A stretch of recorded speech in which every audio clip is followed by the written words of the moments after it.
Fish on First has partnered with About the Fans to launch a merchandise collection. Rep the FOF logo in more Marlins-inspired apparel. Find it all at aboutthefans.com. Enter coupon code FOF10 at checkout to get 10% off your order. FOF10 for a 10% discount. This is Griffin Conan. This is Xavier Edwards. This is Liam Hicks. This is Dave Myers, and you're watching Fish on First live.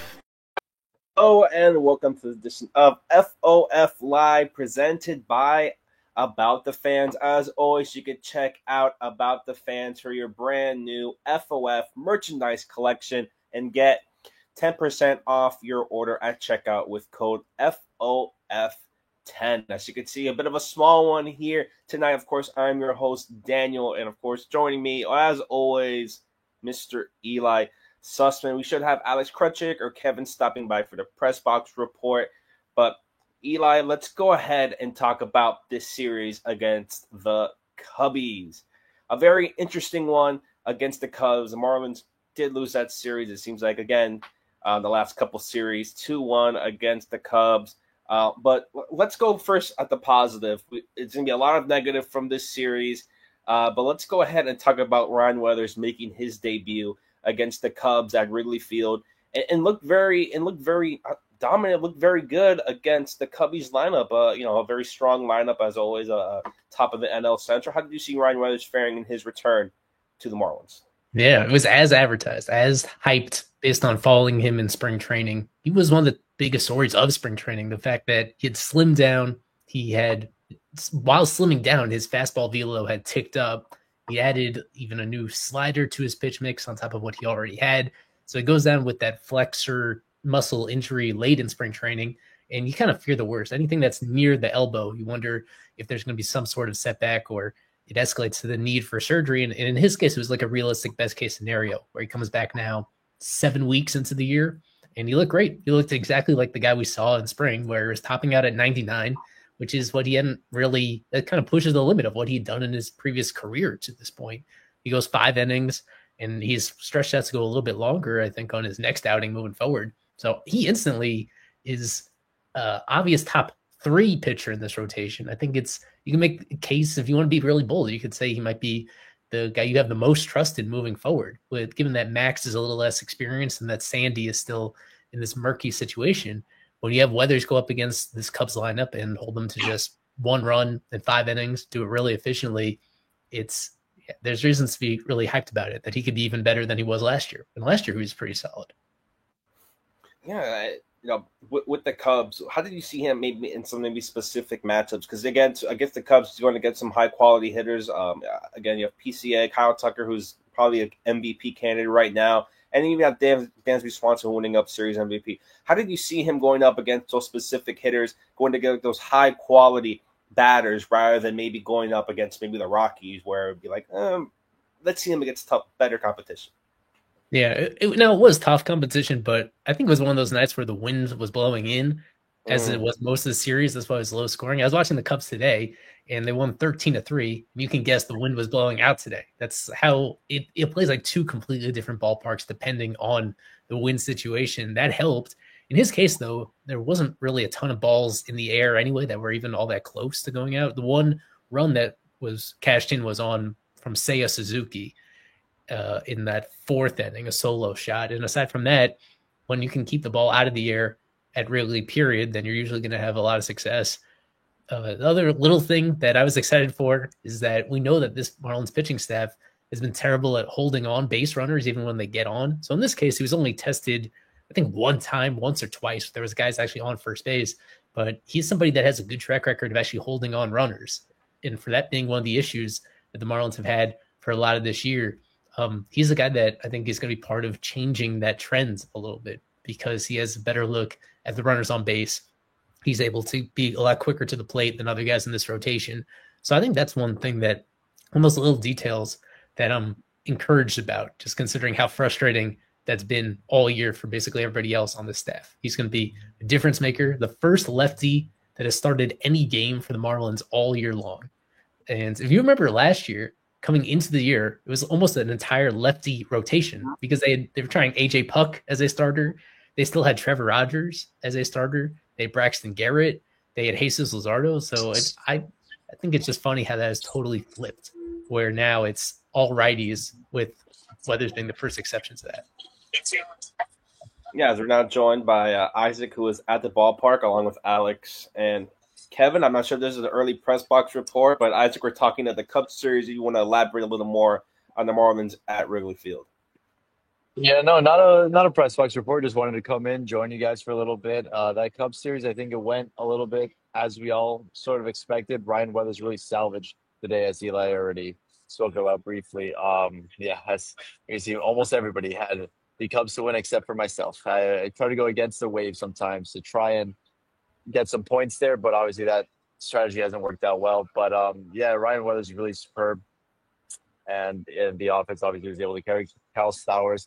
A couple of home runs helped as well, but just the 2 out of 3 losses in the south side of Chicago really sort of hurt the Marlins winning that one game in Wrigley. Yeah, with difficult, again, difficult opponent with the Cubs. It just seemed like the Marlins just had a really bad week against, north side or the south side of Chicago, where it's the White Sox or the Cubbies. Eli, another pitcher that got another start in the rotation, but not looking forward to any more that he might have coming up, and that's Valentin. But he also went 4 innings, 2 Ks, gave up a home run and 4 hits. What do you see from Belloso? Maybe his last start for the foreseeable future against the Cubs. Hold on just 1 minute. I want to get my new Belloso GIF out here that I was able to pick up from this outing that he I'm always happy that there's new Belloso related content because people seem to love him and the way that he reacts to stuff. Here we go. Right here. Getting out of a jam at Wrigley Field. I also want to kind of challenge that assumption that this is his last start for a while. I think part of the reason, as we'll get into, why he's sticking on this roster for the short term is that there's now another injury question with Edward Cabrera. So when his scheduled start comes up, well, he's already been pushed back off of when he was scheduled to go. I think there's a chance that Belloso fills in for him within the next series, and that's why he's still around.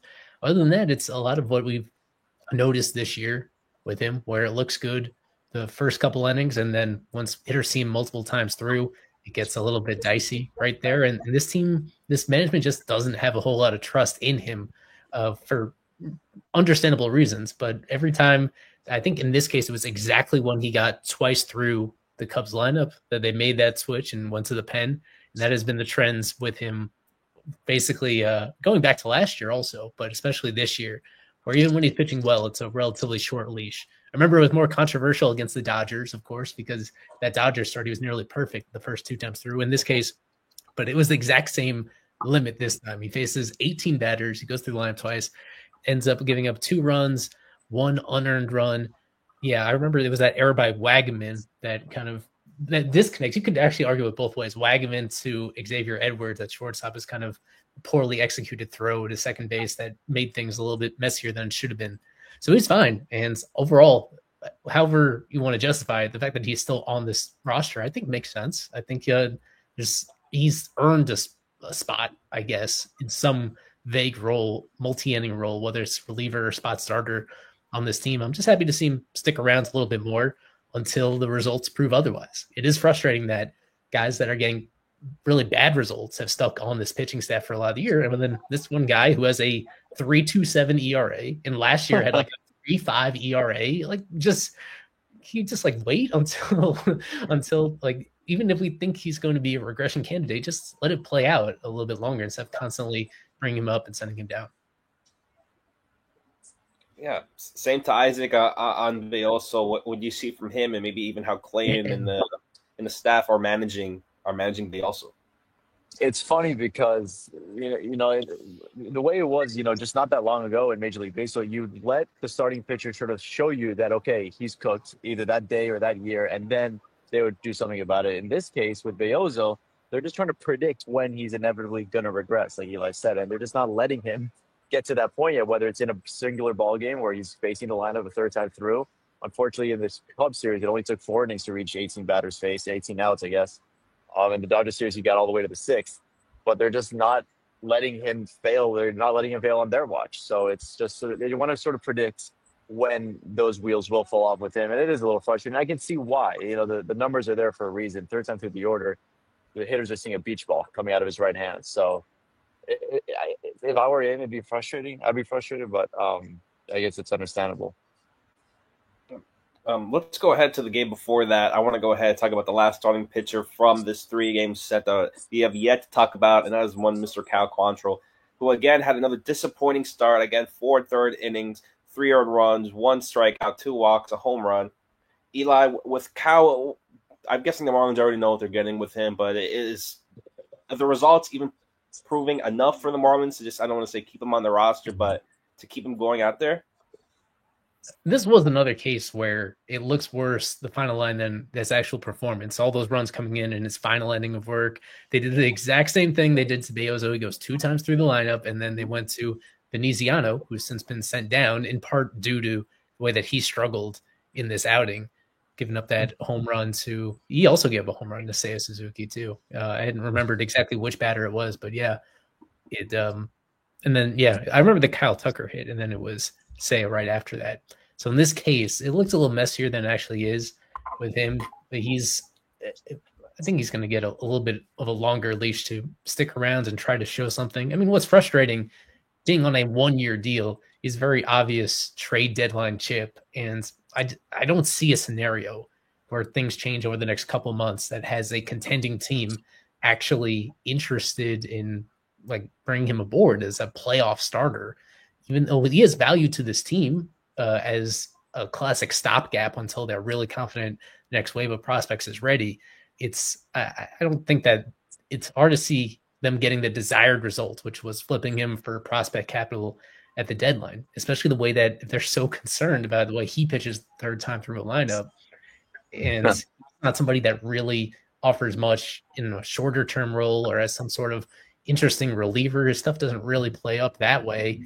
I've been surprised about like just very early in the season how they've continued to have him on a short leash as well, because again, the end result being you would think that they wanted him to get back to close to his peak form as a legit starting pitcher, and yet he just very rarely when he does get the opportunity to go a third time through, we've seen it blow up in their face as well. So overall it's still been an underwhelming experience for him, but I think overall it's looked a little bit better lately than it did back in a couple of weeks ago. I think it's all right. He's a fit starter on most teams. On this team, yeah, the question is to see the fact on this team, there are several other guys that are performing just as poorly as Quantrill has been. That's kind of been the story of the year so far. All right, and let's have joining us. We have actually a special guest representing the Tampa Bay Rays from Raise the Roof, Mr. Alex Murphy, who's there. Alex, can you hear us? Yes. Can you guys hear me? Because I'm currently at a WNBA. I'm at it's the pregame before preseason or regular season opener I have tonight for the WNBA. So a little bit crazy going on. We hear you. All right, perfect. Yeah. No, go ahead, Eli. Go ahead. Yeah, to start it off, I was wanting to hear about, to this point in the season, a little more than a quarter way through, what surprises you the most, for better or worse, about this Rays team, whether it's individual players or trends overall that have gotten the Rays to this point, 20 and 23? Yeah, I think one of the biggest things is, and someone did a really good comparison because they showed what Steinbrenner Field, the dimensions are compared to what the Trop dimensions are. And the only place within Steinbrenner that's actually benefiting the team compared to where things were at the Trop is right field. Everything else is further back. Even if it's only a couple feet, everything else is further back, especially the alleyways. So I think that's kind of the biggest surprise is that the team has needed to find a way to figure out what the hell is going on with that stadium.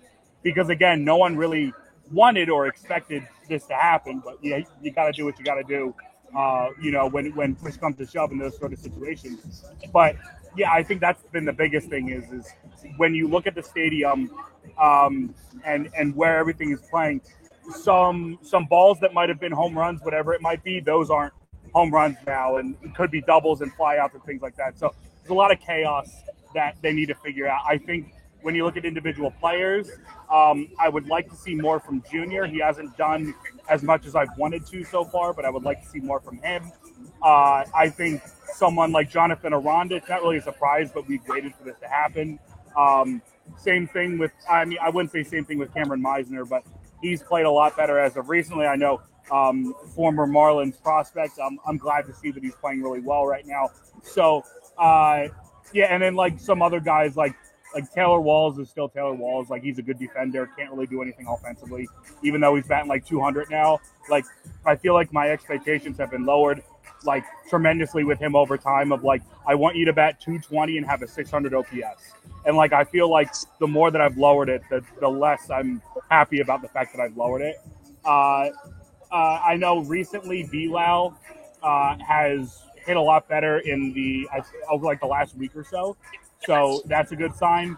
I wouldn't say I'm surprised by that because he's, in my opinion, one of the streakiest hitters in baseball, where he could be the best hitter in baseball at one point and he could be ice cold at another point. It could be within a span of 2 weeks. So it really all just depends. But I think that overall, there are some surprises, and a lot of them I think are with the team needing to still find a way to adjust to whatever the hell is going on at Steinbrenner. And with the Rays, we could talk a little more about the Rays before we get into a little bit of a press box report at Lone Depot Park. But Alex, I want to talk to you about the pitching staff and the pitching rotation. With the Rays, you have guys like Shane Baz, Taj Bradley, Zach Littell. What can you tell us a little bit about this Rays rotation, maybe how they were maybe last season to now in 2025, again, having to play in a new ballpark, in a tough division where you're going to see the Yankees, the Red Sox, teams like that. How are they playing so far in 2025, this rotation, maybe compared to last year? Yeah, I think that the rotation has either it's either met expectations or it's slightly exceeded expectations. I wouldn't say that it has greatly exceeded expectations because there's still a lot of things that need to be done with this team, especially with the rotation that kind of need to be fixed over time. I will say I'm very encouraged by what I've seen from Zach Littell. He's a guy who, coming into the season, was very much the odd man out of that 5-man rotation, with Shane McClanahan included. He's no longer that because Shane has been out basically since March with his injury.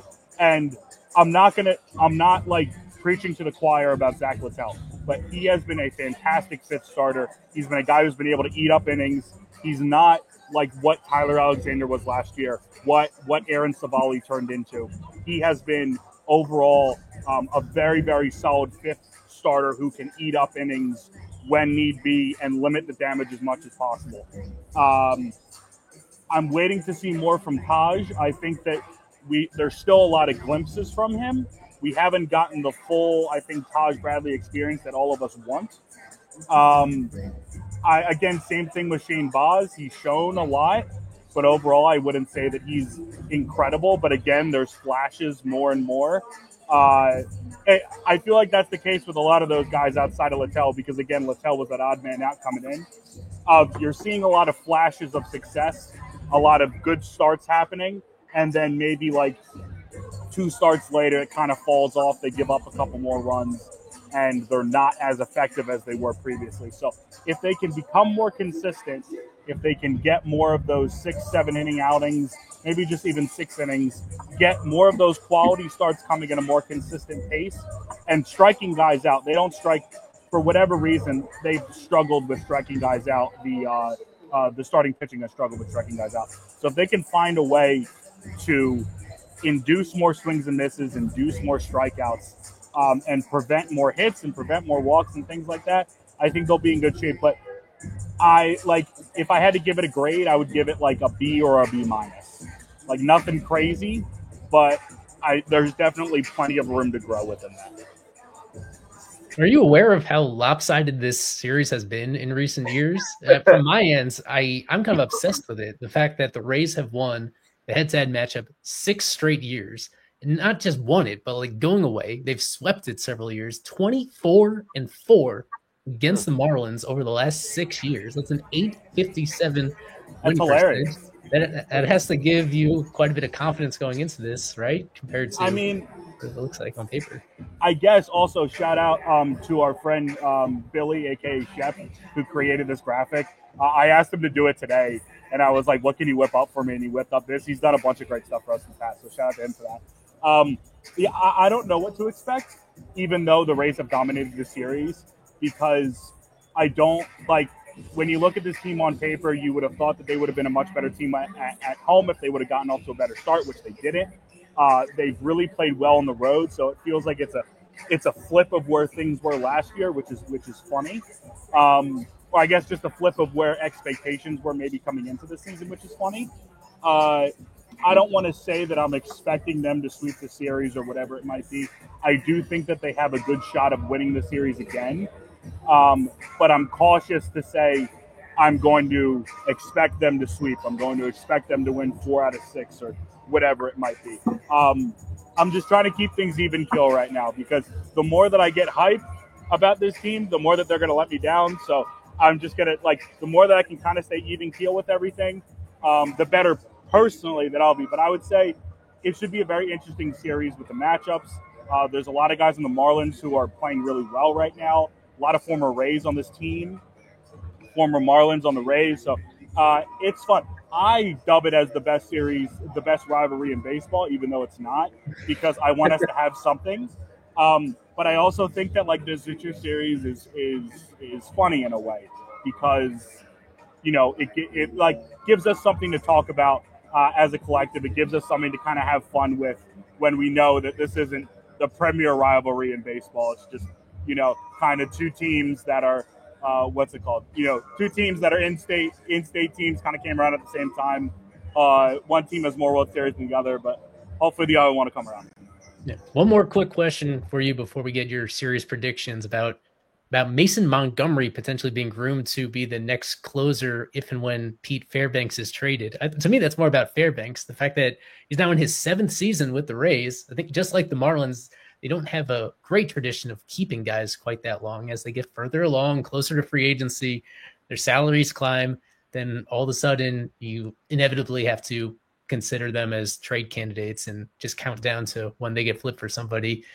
What is your outlook on Fairbanks? Is he somebody that you expect to stick through the season, or is he somebody that inevitably is going to have his name tossed around in trade rumors just because that's how it seems to go every time there's somebody like this who's established and nearing the end of their guaranteed years on their contract?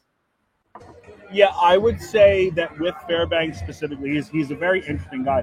Also, it's funny because he went to Mizzou, and I don't know if anyone saw it. Mississippi State absolutely creamed Mizzou last night. It was 25-7. It took Mizzou until this is a weird tangent, but it took Mizzou. They were 0-24 to start out the SEC campaign, which is hilarious. Oh yeah. I hope that Pete hasn't seen anything of that. I would consider him. He's very much a nightmare to watch when he pitches, because of the fact that you don't know what the hell is going to happen. He's of course been very effective this season overall with his team. But again, it's very you don't know what's going to happen when he's on the mound. I would hope better things moving forward. I do think that there is a possibility that Monty comes into his place and becomes that closer, but I think that there's other guys that could also come through that have closer potential. I think that, I would have said Uceda after last season. That hasn't worked out well at all. I still think Manuel Rodriguez has a shot of potentially doing that. I think Eric Orza, the guy that they just got in the Jose Siri, I think I'm pronouncing his name right, but the guy they got in the Jose Siri trade from the Mets, I think he's got a shot of potentially being a closer and or being a setup guy. But yeah, I feel like if there's going to be someone who's going to take over that role after Pete, I feel like Monty's a really good shout because he's got plus stuff. He's got a fastball that's 100. He's got movement on his pitches. He's got really good out pitches. He's just a young guy, so he needs to get used to what it's like playing in the major league game. But I think overall, I would not be surprised if that happens. I also don't know what Pete's leash is and what his timeline is, because we've already seen with this team, there have been so many injuries to start out that we don't guys got, Chandler Simpson got called up before anyone thought. Jake Mangum finally got the call. Meisner got the call after day one because Lowe got hurt. Or maybe it wasn't that, but he got called up really early there's so many injuries with this team that I can't pinpoint it because they might actually just need him because they don't have any bodies in the bullpen. So I won't say a timeline there. I won't say that I'll be surprised if he gets traded before the trade deadline because of the fact, as you mentioned, he's been with the team for a while. He's definitely shown his worth at times, but he's also shown his lack of worth at times. So if they can trade him at his peak, kind of what they did with Jason Adam, and get some pieces back from that, I think that wouldn't be surprising. But also, I could see the other side of it where they keep him through the rest of the season and continue to get Monty ready when needed for him to kind of step up into that role. Okay, let us get you out here with your series predictions. Very simple. How many games you think the Rays are going to win in this series, and who your series MVP could be? It could be from either team that you think is going to have a big series. Yeah, I will go. I would say confidently, I think the Rays could win 2 out of 3. I don't think that they'll sweep, but I think that there's a really good chance that they do win 2 out of 3. I would say for series MVPs, I wouldn't be surprised to see Bilal continuing to play as well as he has. I know he had a really good game yesterday. He had 2 bombs. I would love to see Josh Lowe have a really good breakout series after coming off the IL. He had a 3-hit game yesterday. Meisner hit a home run. I'm trying to think. I mean, Kyle Stowers has been a stud on the fish lately. So, if he just decides to go off, okay. So, yeah, I think there's a couple guys that could go either way on both teams. I would love to see is Xavier Edwards, is he hurt right now or is he all good? Because I don't know what his status is. He's got a back tightness that he's out for. He was a late scratch for today. Damn it, I was going to say, because I think that would have been an interesting thing because he was the slapdick prospect in the Snell deal. Exactly. Or the slapdick prospect in one of those deals, and then Snell set it up. But I think he's played against the Rays before, so it's not like anything new. But yeah, I'll go with if there's going to be someone of the Marlins, I'll go with Stowers. I feel like that's kind of a chalk pick if you want to say that. And then from the Rays, I'll go with Bilal. I'll go with the Lau and Lowe company. I'll go with Josh Lowe and Bilal and see what happens there. All right.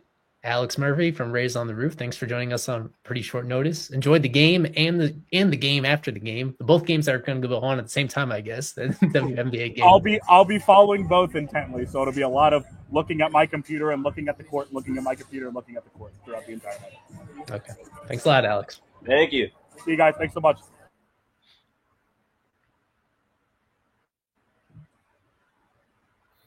All right.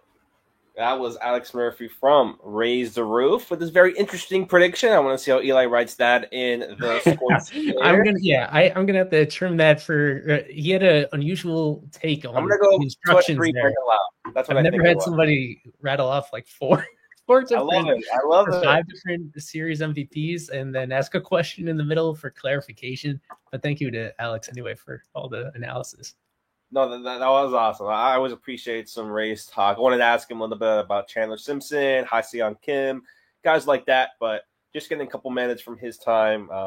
Enjoy the game, enjoy his content. But let's bring in one of our own, Mr. Kevin Barral, who was at the game along with Isaac, along with Alex, to give us a little bit about this game, this upcoming Citrus series against the Rays. Kevin in his lovely green shirt, St. Patrick's Day pass, but he looks great in that nonetheless.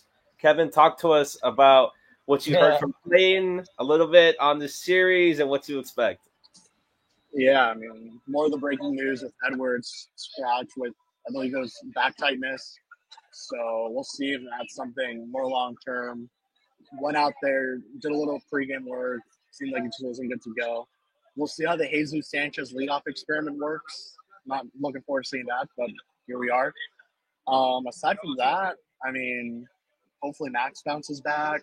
This series is going to be – Marlins have a good shot in this series, I would say. They're at home against the Rays, who haven't been too hot lately, but they've got their good amount of players there too. And, yeah, we'll see how it goes. Today's Barbie night. Tomorrow's Cuban Heritage Day. And the Celia Cruz bobblehead gets given out on Sunday. So pretty eventful week for the Marlins. Weekend for the Marlins. Yeah, there it is. Let's get a better look at that. Well, that's not the bobblehead, but that's just the photo of her on they're keeping it a secret in there. You're muted, Isaac. The Queen of Salsa. There you go.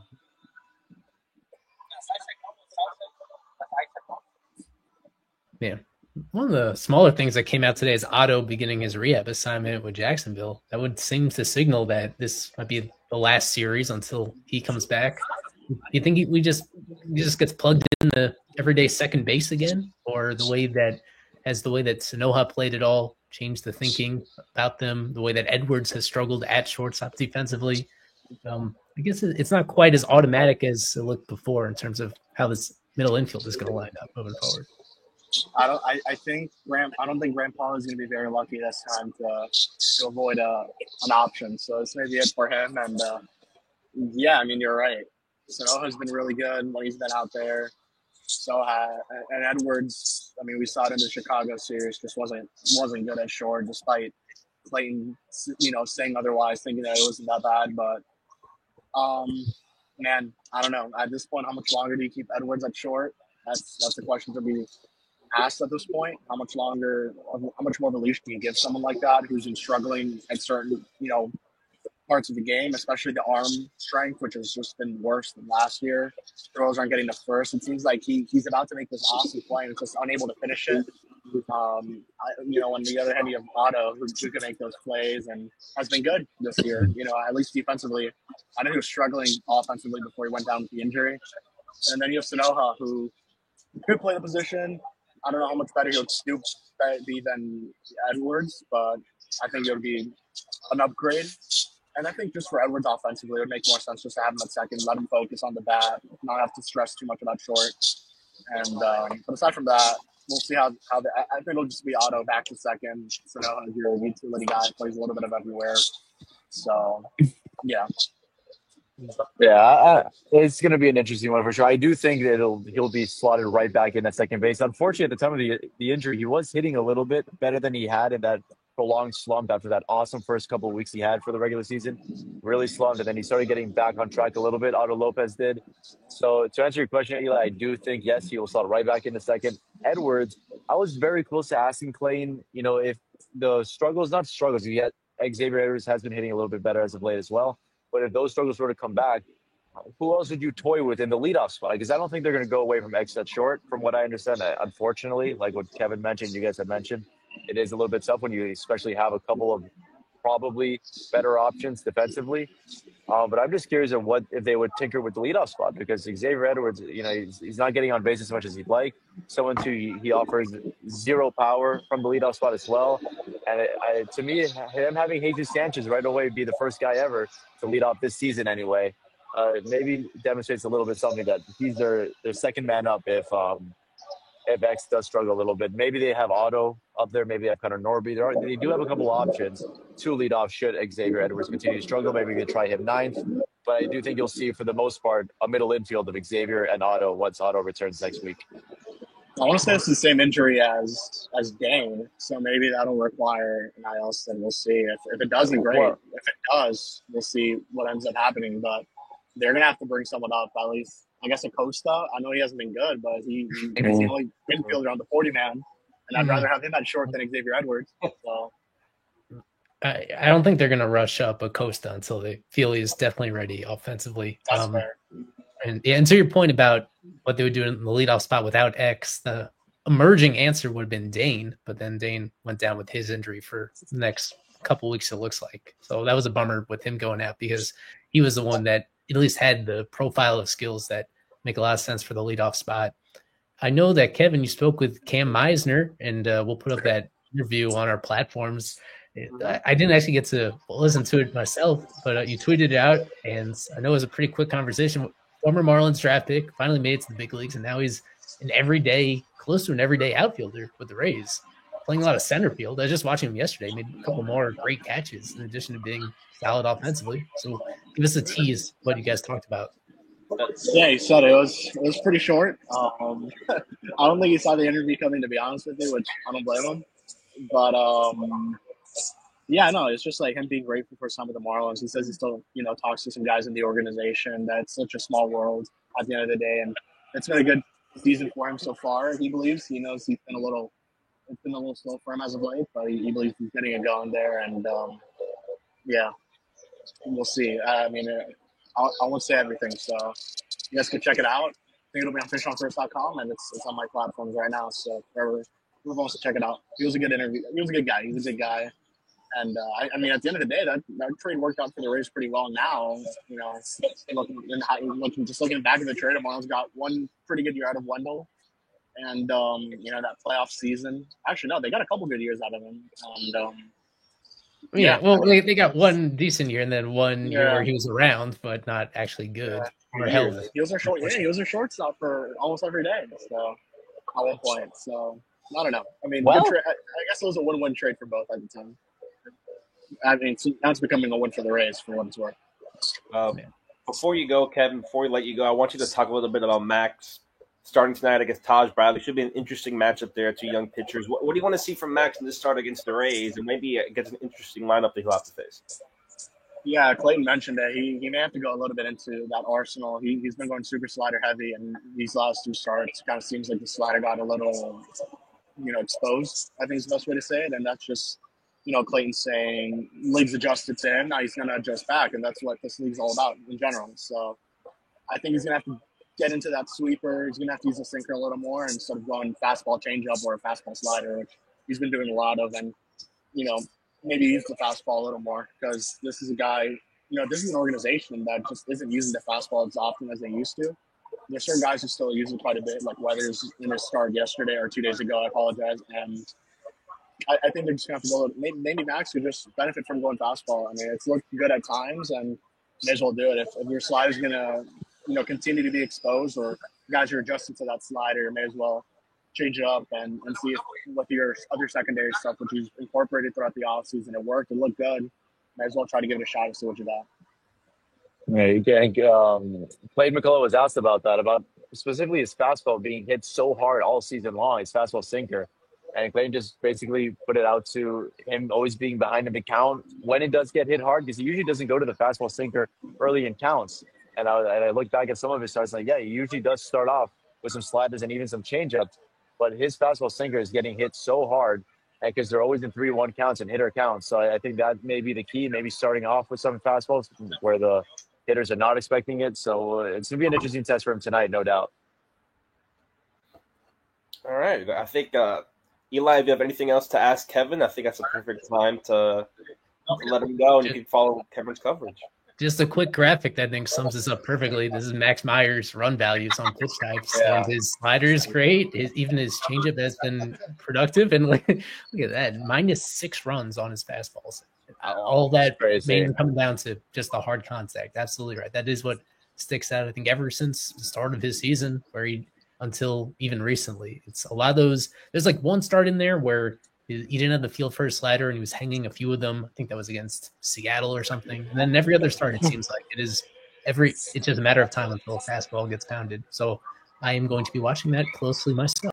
That's a good observation. But it feels like that's just not him though. Like not just him. Like Sandy, look at the home run pitchers overall. I think all fastballs. Maybe one of them was the cutter to Elko in that Chicago game. But you look at the Dodgers, it's like, I don't know. If there's one thing they've been corrected on, it's that their fastballs are getting hit pretty hard. Aside from, I guess, Weathers being the outlier in that one start, his season opening start, his first start of the season. So I don't know. Maybe throw it earlier in the count for Max. Go with the fastball instead. I don't know, because the slider certainly. It seems like hitters are catching up to the slider or starting to pick it up a little better than they used to at the start of the season. Yeah, there's also a rotation that just does not have great fastballs. Even Sandy's, I know he throws it very hard, but it was always sort of a little bit of a pitch that some guys would hit a little bit. And obviously Beozo's and Myers has always been underwhelming. Weathers hopefully is that one outlier. Then I hope that continues a little bit, because if you have a starting rotation that you can't throw fastballs by guys, it's gonna be a recipe for disaster. Well, for whatever it is, where I did ask about Beozo, because since now he's a bullpen guy. From the response I got from Clinton, maybe I should talk about it. Like, it felt like he's going to be a Tyler Phillips type guy who's going to give you multiple innings, but obviously in much higher leverage situations than Phillips. So it doesn't seem like this is a guy who's going to go back to that days or something like that. It seems more of like a multi-inning guy who, if you need innings to fill in, for example, Max gives you 4 or 5, you get someone who gives you maybe 2 innings ish. So that's kind of what I understood more or less from what Clayton said. But he said he's been good, and he forced his way to stay up here, and rightfully so. He's been good in most of his starts. I think all of them but one. So I guess he's earned his way to at least sticking on this roster somehow. Oh, right. That came up earlier in the show, where the fact that you have so many guys that are giving up, that are just not pitching well, that get the benefit of the doubt to stick on the roster. And yet Bejoso's the one guy, going back to last year, where he just gets guys out, even if we don't feel all that comfortable about it lasting long term. At least let it play out until the results show something else aside from success, which is what he's had so far. Exactly. All right. You have a prediction, Project? You want me to say your prediction? Okay. Ice Cream Machine MVP. You said Rays 2 out of 3. Give me a real MVP. Yandy Diaz. It's a solid pick. Yandy usually does pretty well against the Marlins, but as always, you can check out Kevin, Alex Krutchik for their coverage on tonight's game. Alrighty, guys. Thank you, Kevin.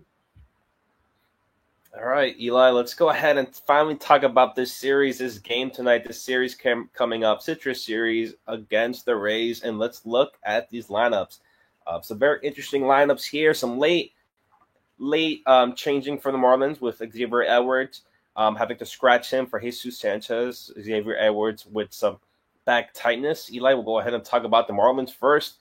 How do you like this lineup now, changed last minute with Xavier Edwards? Is this even a lineup now? After that change, we could see for the future something that might intrigue you? I have to think at this point that McCullough or the Marlins as a whole are trolling us at this point, that they have not repeated a lineup at any time this year. No batting order has looked the same at any point. It's been 40. This is game number 43, and this is starting lineup number 43. They've all been a little bit different one way or the other. This is the first one without X in it. X had been in the leadoff spot every single game this season. I don't know if people would realize that. So we'll see if he's available off the bench. In this case, I would assume unlikely. So that streak of playing probably will end, but we'll see as it goes along. It gives Graham Pauley maybe his last shot at being in the mix until potentially we've been talking about this a lot, how he just feels like he should be down in AAA for everybody's best interest. And he's been in this awkward spot where he plays once or twice a week and solid defensively at third base, but just not ready offensively. So other than that, it was brought up about, we don't know exactly what the leadoff spot looks like without X. And what they did is they just moved everybody up a spot and added Sanoja in place of X. So Sanchez was going to bat second, and they simply slid him up. It'll be interesting. He's somebody a lot like last year, where the actual results don't match the underlying stuff. The underlying stuff looks solid. You see some red in there, reddish stuff on his xwOBA and his slugging, and yet his overall numbers to this point have been way below average. So maybe that will even out the way that they did as last year went on so far.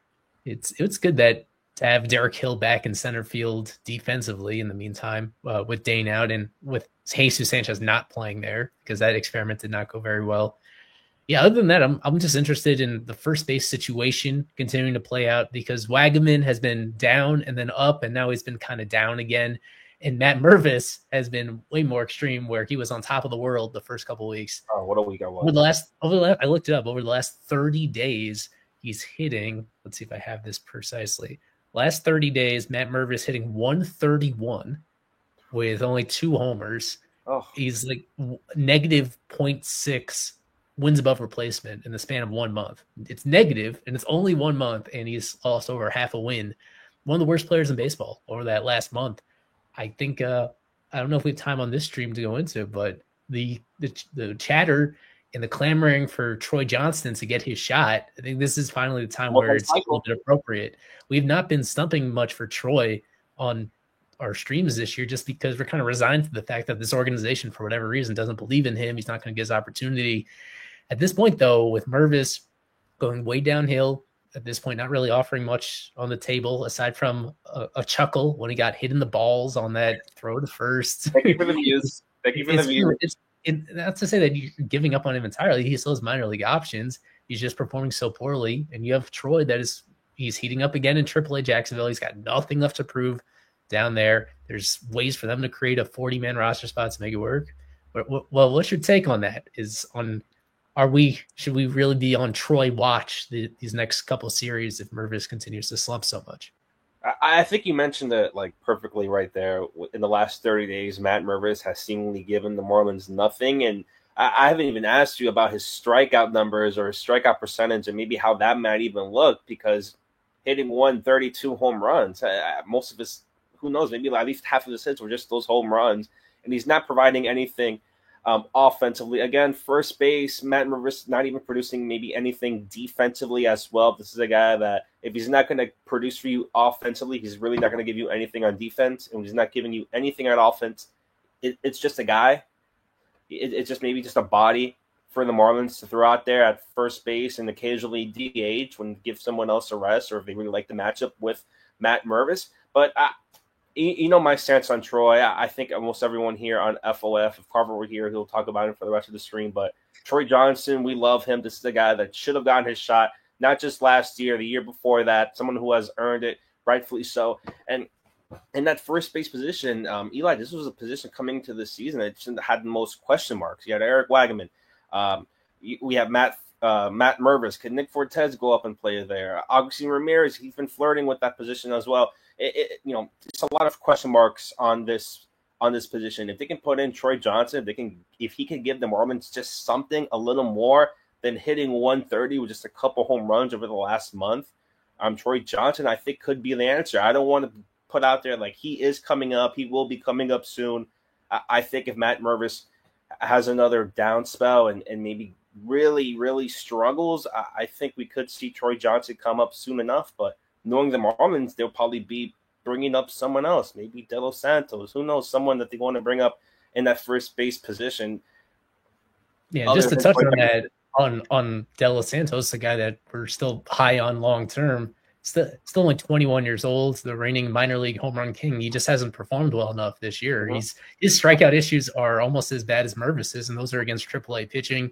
The power has flashed at times where his raw power is better than anybody else on this team. Even it's like Augustine level raw power, and he taps into it occasionally, but he's just not playing well. Even defensively, I think with De Los Santos, from what I've seen, I don't think he's playing as well as he did even last year, which is it's going to be a process with him. He's on the 40-man roster, but it's just he doesn't seem to be ready. So I don't know why they're not in a situation where they're going to throw him into the fire just because a big leaguer is struggling. So I just think to me, this is a perfect Troy situation where he might just be a short-term thing. And I think if I was to guess, it would probably just be a part-time thing, that if they made that switch, Wagaman would be the one that's playing a lot of first base, and it's Troy mixed in there very occasionally. But anytime, just getting one call-up, it just means the world to these guys, especially for someone that's been in the organization for almost 6 full years at this point. We'll see. So I'm not rooting for Mervis to struggle. I'm just saying that the way it's trending, he might need a reset in AAA himself. And then, so to me, Troy would be first in line if they were to make that move at some point next couple weeks. Yep. Let's go ahead and look at this Rays lineup, Eli. A lot of colors there, a lot of beautiful colors, some blue, a lot of red there, specifically on one player. Surprisingly enough, Eli, the player I want to talk to you about, maybe the most as of right now, is someone at the bottom of that lineup. I want to talk a little bit about Chandler Simpson, because when this guy called up, it seemed like maybe it turned over for the Rays, the fastest man in baseball, right there with Bobby Witt, had a lot of hype coming up as well, ability to get on base, to beat out the runners, beat out the pitchers as well. If this is a guy, Chandler Simpson, could potentially give the Marlins problems. We mentioned the Marlins, their inability to keep runners on base, their inability to just how much he's been stolen on. And Chandler Simpson is that guy. He is maybe the kryptonite for the Marlins in terms of being able to steal bases. Well, does this guy give the Marlins that much trouble this series? Can we see a lot of stolen bases from Chandler Simpson? If he gets on base in the first place, yeah.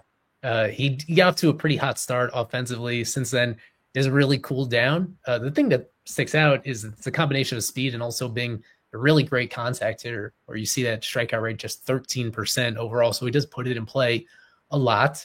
And this is a Marlins team defensively that's not particularly good, but some positions better than others. Good outfield defense, and it's been shaky infield defense for the most part this year. And he's going up against a team that, to this point in the season just hasn't been missing a ton of bats in the first place.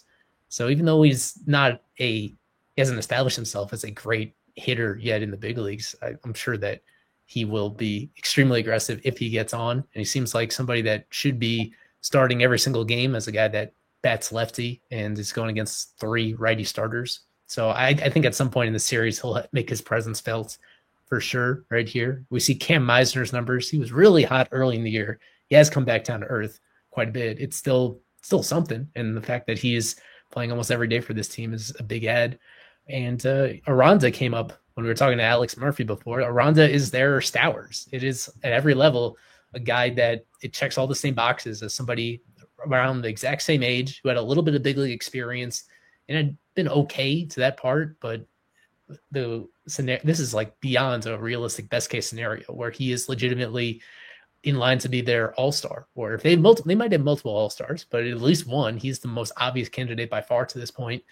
And he's somebody that is not a full everyday player for them, but he's always in there against righties. And with this Marlins pitching staff, we could have touched on it, that their pitching staff again is down to just one lefty reliever. They sent down Veneziano. They have Cade Gibson up here, and Cade Gibson's been fine, but we just haven't seen him pitch very much at all. And for him to be the only lefty reliever in here, that means that a lot of these guys are going to be in a platoon advantage throughout the series and in a really good spot to do damage. Yeah, just really difficult in terms of do what they want to see. Are there any other players looking at here, Eli? I think maybe Yandy Diaz could be worth a mention. How much he struggled last season has really turned the corner, I believe, this year to the point where he's hitting leadoff, had his first base spot now a bit taken by Aranda, but that means maybe now Yandy has the ability to go ahead, hit leadoff, and be focused solely on hitting, which could help improve him. Is that someone you see giving the Marlins trouble in Yandy Diaz? Because it seems like the last couple of years, this has just been the guy for the Rays in that leadoff spot, no matter what. Yeah. Another one, kind of like Jesus Sanchez, where he hits the ball so hard, and to this point in the season, the results don't match up with it yet.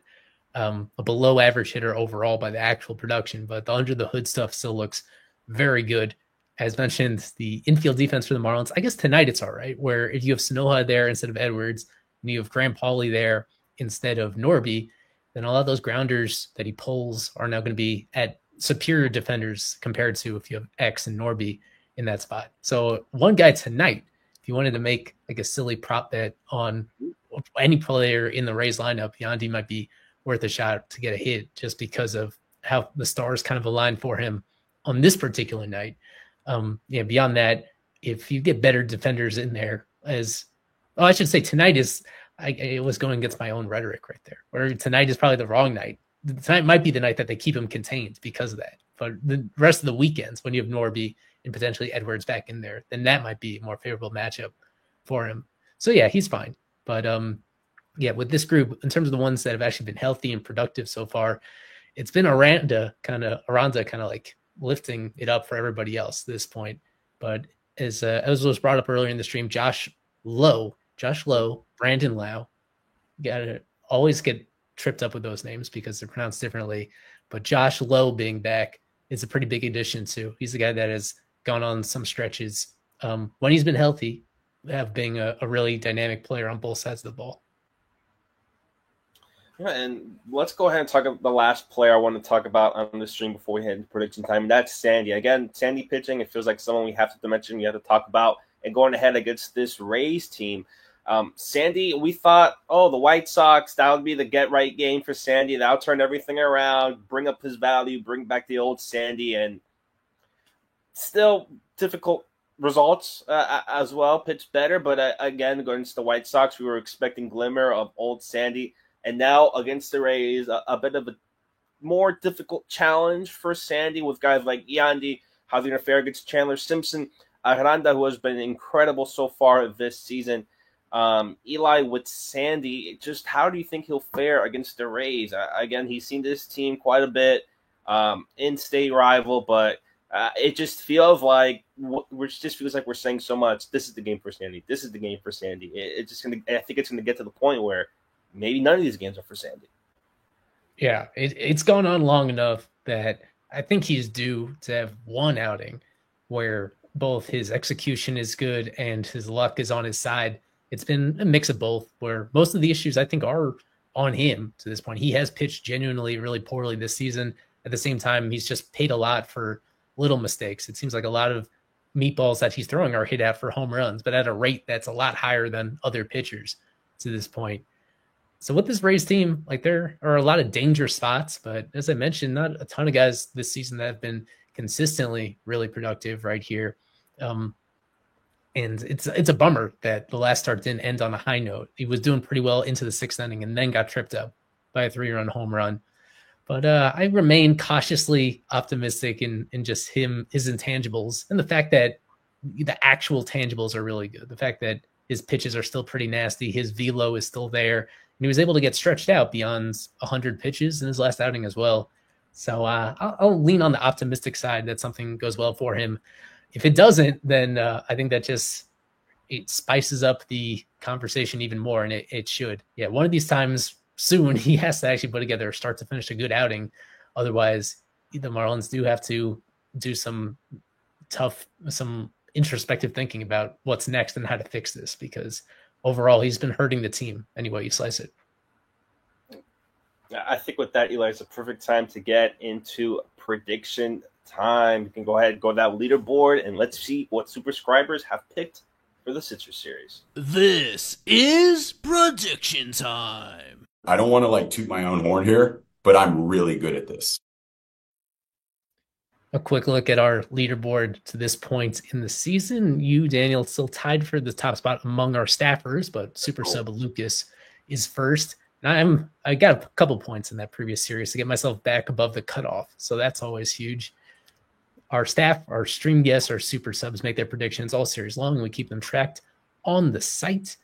So our Super Sub predictions to this point, let me just pull those up, that we've received both on the site and in our private Discord channel. And it's kind of a mixed bag overall. Nobody going with a sweep to this point. All of them 2-1 in favor of either the Marlins or the Rays. We talked about it before. The Marlins have not, I don't think they've even won an individual series against the Rays since 2018. They have not won the season series against the Rays since 2018. In this point, it seems like on paper it's actually a kind of even matchup, but the history is the history, and the Rays play really well on the road. Let us pull up the video from Kevin, Isaac, and their special guest at the ballpark. Marlins and Rays, 3-game set. I'm going to go with the Marlins taking 2 out of 3, and Sandy Alcantara is the series MVP. Giordano? So 2-1 Rays. I don't remember the last time that the Marlins won a series against the Rays, and Yandy Diaz is going to be the MVP. It's been a long time since the Marlins have won a series against Tampa Bay.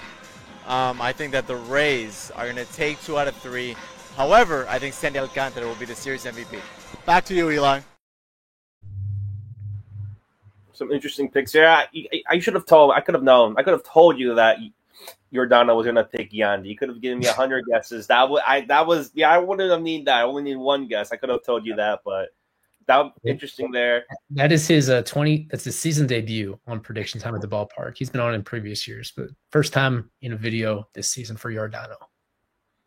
All right, let's get that music going for prediction. It's just Eli and I, so maybe we can go ahead and give some detailed responses on why we chose what. I'll go ahead. I'll go first. I'll start it off. I'll bat lead off. I'm going to go ahead and pick the Rays in this series. The Marlins have not fared well at all over the past week, falling to the White Sox, falling to the Cubs. We're going to repeat that trend against the Rays and lose another series in this Citrus Series. Is it even a rivalry if one team is dominating? As of right now, it is not looking like so. I got the Rays winning 2 out of 3. In my MVP, I'm going to go with Brandon Lowe. He has been crushing the baseball as of late, had a 2-home-run game recently. He will have 2 home runs again this series, but both of them will not be off Sandy. They will be in the other prior games. Eli. Against my better judgment, I'll go with the Marlins to win this series 2 out of 3, even though the history says otherwise. I understand the concerns. The Marlins do have the benefit of an extra day of rest in between their previous series and this one. I think that will help. And otherwise, I just think these teams are fairly evenly matched the way that the Marlins play at home, especially. Their offense is a lot better at home than it has been on the road. So even though they've kind of been slumping at the plate collectively over the last week, I think a lot of that is just their environment. So they're back in their comfortable digs. They have the benefit of, what do you call that? The what's that machine that they've been using? It's Traject. Yeah, the Traject machine. They have access to that again. That will all make a little bit of a difference in terms of preparing them to face Tampa Bay. I'll go with Sandy as the series MVP. Sandy Alcantara, his best start of the season coming up right here. He's due for it. I think the stars are going to align, and he's going to put together a quality start in the victory or in the middle game of the series. To snap what has been a 6-series losing streak for the Marlins. They're going to win 2 out of 3 this week. All right, very confident pick for Eli. The Traject Machine is going to make its series MVP soon. Let's see how that happens. But, of course, for this episode of FOF Live presented by About the Fans, for myself, Daniel, for Eli, we had Isaac, Alex Krutchik, Kevin, both at the ballpark. This has been FOF Live, About the Fans. Use code FOF10 at checkout. 10% off. Go Fish. Fish on First has partnered with About the Fans to launch a merchandise collection. Rep the FOF logo in more Marlins-inspired apparel. Find it all at aboutthefans.com. Enter coupon code FOF10 at checkout to get 10% off your order. FOF10 for a 10% discount.